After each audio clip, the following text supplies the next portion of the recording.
Now, and stop insulting people, you with the white shirt on, saying that's a man. She was like, Mama, do you have light? I said, oh, that's a man. Okay, so they're stalking me, following me around the bathroom. I was trying to use the bathroom there, but it wouldn't flush no tissue. And the guy, the worker, was trolling me. So they said they're going to kill me and got my mother's daughter's lie that I'm crazy and adopted children and they're going to steal money. They're after lawsuit money. I'm trying to sue immigration. So the black Americans are trolling me. My mother's daughters are moving with the black American gang. My mother told me to be careful.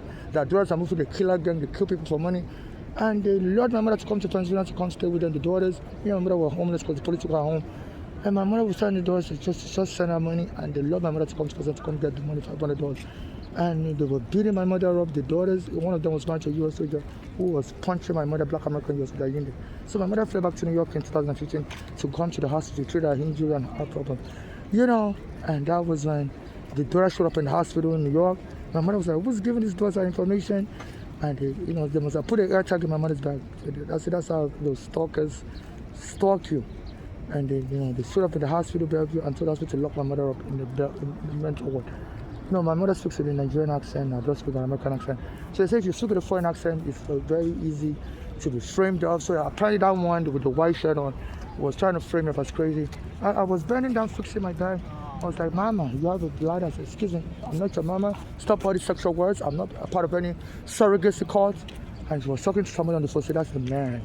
That's a man. That's a man. And that's what I told her. Stop insulting people. So I'm trying to use the bathroom here also, because they harass me everywhere. Because the bathroom over there, they lock up the women's bathroom, left the men's bathroom open, and the men's bathroom apparently doesn't flush because I don't want to use it and create a mess.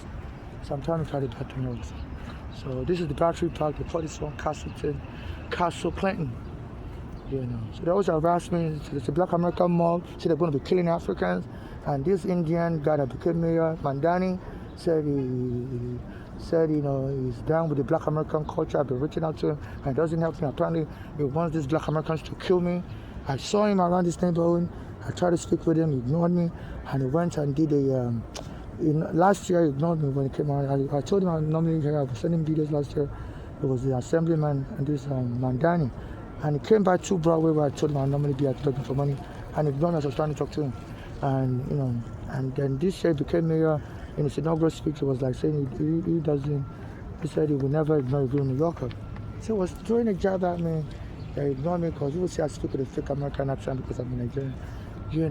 So please don't my cash up and watch homeless. There's like a black American killer mob, so they're going to be killing Africans or robbing us. Another African that's homeless like me said the mob attacked him, stole his green card. He was homeless around the time my mother was killed.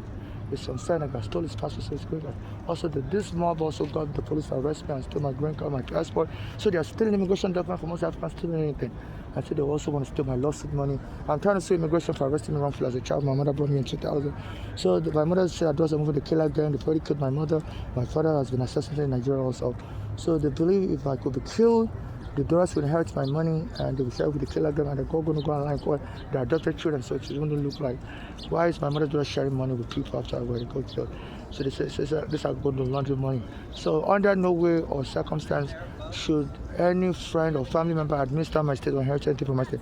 If I die or I'm killed, only civil activists like me that have not denied me of the past should administer my estate and get just from my mother and donate the rest of my estate asset out in charitable financial donation to those suffering xenophobia like my late mother and those being deported by Trump. It should also be compensated, helped by my estate.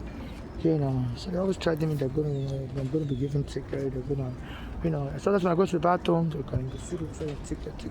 When I go to the bathroom, they tell me the bathroom is closed. I'm doing the police. So that's what they mean by ticket. So every Wednesday, they always try to attack me. They killed my mother on a Wednesday. I was born on a Wednesday. So they want to turn Wednesday to a bad luck day for me. I was born on a Wednesday, July 8, 1981. My mother was killed on a Wednesday, May 20, 2015. So at the time they killed my mother, a Nigerian pastor was telling people that anything you want to do, tell in the morning. Pastor Joshua, and he said if somebody dies, God will resurrect them. But they killed mine in 2015. They killed my mother in I was trying to pray for resurrection, and my mother's daughters, told the medical examiner's office to not let me see my mother, the dead mother, to pray. They were afraid of my mother resurrecting, and they quickly stole our corpse of the medical examiner's office, my mother, and went and buried her far away in New Jersey. Because I was telling them that a Nigerian pastor Joshua was saying, if anybody dies in 2015, can resurrect them. I was even telling my mother's daughters, if they could invite that Joshua here to come and pray for my dead mother.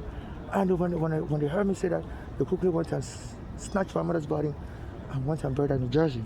Because my mother's daughters have a U.S. passport, and they have, they have house, they have good credit.